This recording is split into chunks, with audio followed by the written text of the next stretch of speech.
ओम गणेशाय नमः। हेलो दोस्तों, आप देख रहे हैं ए टू जेड चैनल और आज हम आपके लिए लेकर आए हैं करवा चौथ 2020 में कौन सी तिथि और कौन सी डेट को मनाई जाएगी और करवा चौथ की पूजन विधि क्या है और उसकी सामग्री क्या क्या चाहिए तथा करवा चौथ में सरगी किसे कहते हैं, करवा चौथ पर चंद्रमा का पूजन कैसे किया जाता है और करवा चौथ की पौराणिक कथा के बारे में। तो चलिए दोस्तों देखते हैं वीडियो। सबसे पहले जानते हैं करवा चौथ इस वर्ष कौन सी तिथि और कौन सी डेट को मनाई जाएगी। तो कार्तिक कृष्ण पक्ष चतुर्थी तिथि को पड़ने वाला संकष्टी श्री गणेश करक चतुर्थी व्रत, जिसे करवा चौथ व्रत भी कहा जाता है, इस वर्ष 4 नवंबर 2020 दिन बुधवार को होगा। पति की दीर्घायुष्य, यश, कीर्ति और सौभाग्य वृद्धि के निमित्त किया जाने वाला यह कठिन एवं प्रसिद्ध व्रत 4 नवंबर दिन बुधवार को रहेगा। अब जानते हैं इसके समय के बारे में। चंद्रोदय समय रात में लगभग 7:57 पर होगा। इसके बाद नंगी आंखों से चंद्रमा दिखाई पड़ने पर अर्घ्य देकर परंपरागत तरीके से इस व्रत को मनाया जाता है। 4 नवंबर को शाम 5:34 से शाम 6:52 तक करवा चौथ की पूजा का शुभ मुहूर्त रहेगा। अब जानते हैं दोस्तों करवा चौथ की पूजन की विधि। प्रातः काल में नित्य कर्म से निवृत्त होकर संकल्प ले और व्रत आरंभ करें। व्रत के दिन निर्जला रहे, यानी जल का पान न करें। व्रत के दिन प्रातः स्नान आदि करने के बाद संकल्प बोलकर करवा चौथ व्रत का आरंभ करें।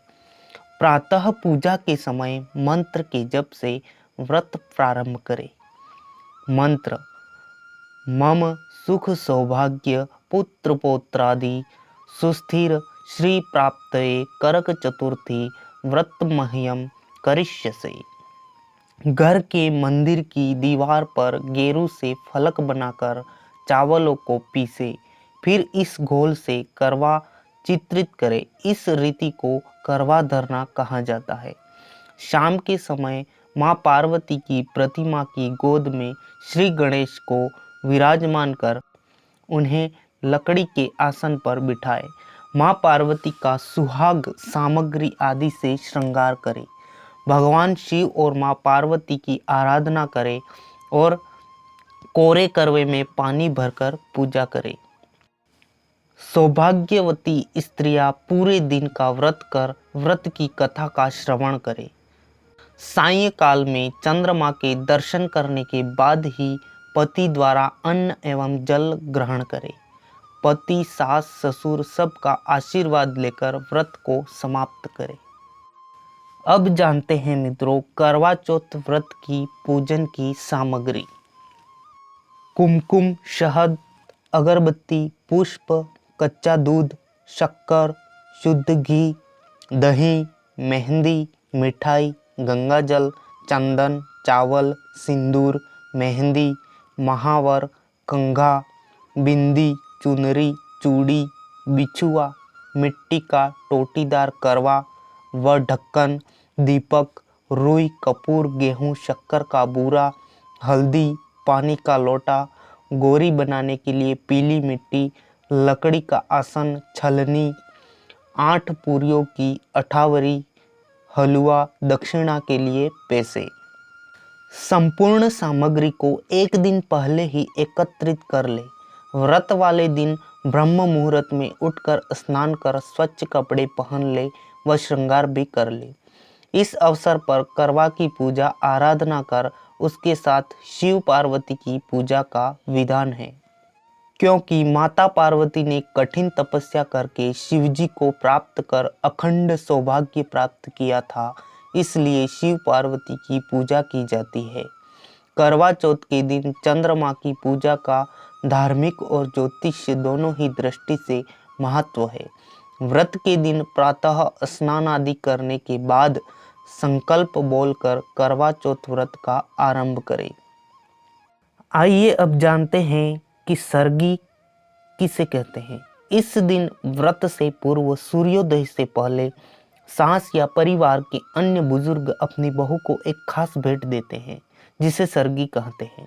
ये करवा चौथ के दिन दिया जाने वाला मुख्य भोजन और भेंट के रूप में दिया जाने वाला आशीर्वाद होता है। सूर्योदय से पहले का मतलब है कि प्रातः लगभग 4 से 5 बजे सास अपनी बहू को सरगी देती है। इस सरगी को देने का कारण होता है व्रत प्रारंभ करने के पहले बहू सेहतमंद खाद्य खा ले, ताकि उसे दिन पर ऊर्जा मिले और वो व्रत को सही से निभा सके। साथ ही उसे श्रृंगार करने का सामान भी उपलब्ध हो सके। सरगी ग्रहण करने के बाद से ही करवा चौथ का व्रत प्रारंभ हो जाता है। इसके बाद पूरे दिन निर्जला रहते हैं और चंद्र उदय के बाद चंद्रमा की पूजा करके ही उसको समाप्त किया जाता है। सरगी की थाली में कौन कौन सी चीजें रखी जाती? सास द्वारा दी गई सरगी की थाली में 5 से 7 प्रकार के व्यंजन जैसे मिठाई, मठरी, फल, ड्राई फ्रूट्स, सेवई आदि होते हैं। इसके अतिरिक्त इसमें कपड़े और गहने भी रखे जाते हैं। साथ ही थाली में श्रृंगार का अन्य सामान जैसे चूड़ी, बिंदी और मेहंदी भी रखे जाते हैं। इन सभी चीज़ों को थाली में सजाकर सदा सुहागन रहो के आशीर्वाद के साथ सासें अपनी बहू को देती हैं। इन सभी को रखने का अपना एक अर्थ और महत्व होता है। जैसे खाद्य सामग्री दिन भर व्रत की ऊर्जा बनाए रखने और महिला को स्वस्थ रखने के लिए रखी जाती है, जबकि गहने कपड़े बहू को सौभाग्य का एहसास कराने के लिए दिए जाते हैं। श्रृंगार की सामग्री जैसे मेहंदी आदि भी उसमें सुख सौभाग्य का प्रतीक होते हैं। आइए अब जानते हैं चंद्रमा की पूजा कैसे की जाती है। करवा चौथ पर शिव पार्वती की पूजा की जाती है। इस दिन स्त्रियां चंद्रमा को निमित्त बनाकर पार्वती जैसी पत्नी बनना चाहती है। जिस प्रकार सती सावित्री का सौभाग्य अमर है, उसी तरह मेरा सौभाग्य भी अमर रहे, ऐसा चंद्रमा को देखकर माना जाता है।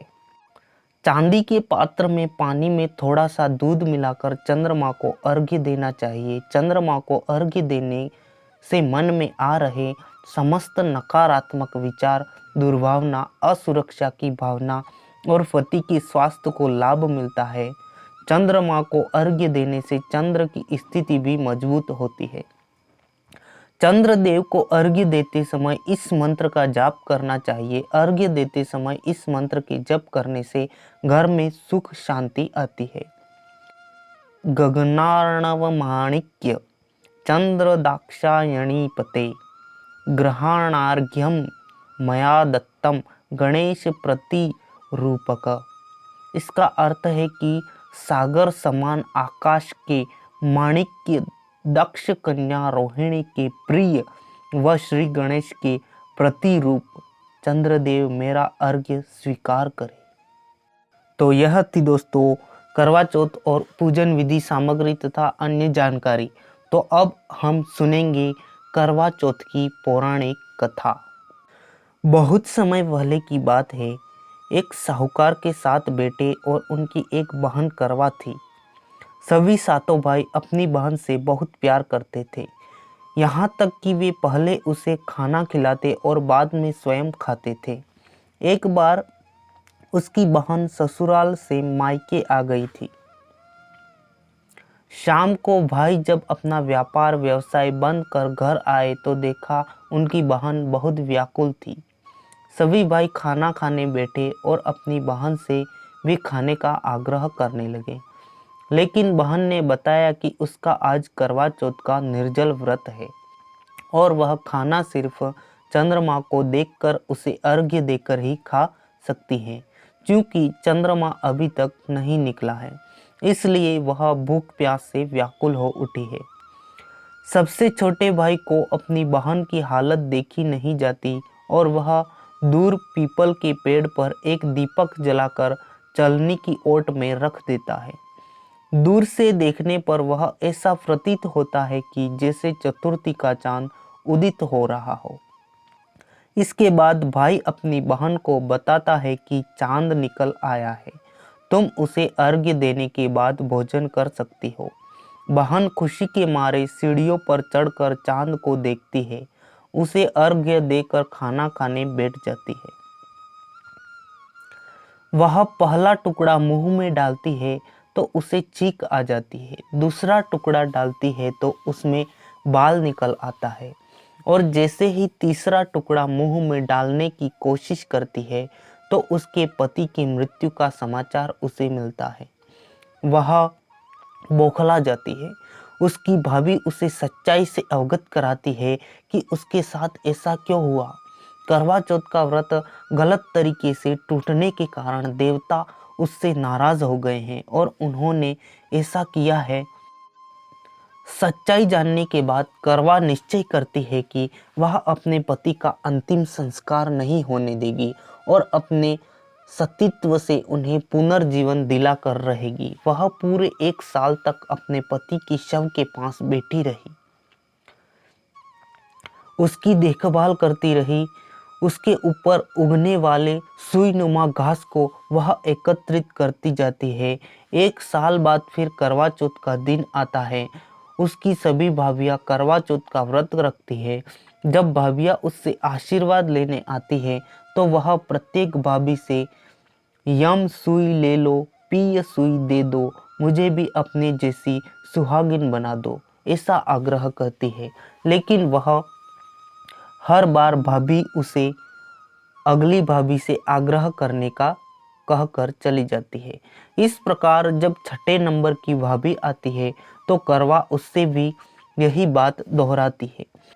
भाभी उसे बताती है कि क्योंकि सबसे छोटे भाई की वजह से ही उसका व्रत टूटा था, अतः उसकी पत्नी में ही शक्ति है कि वह तुम्हारे पति को दोबारा जीवित कर सकती है।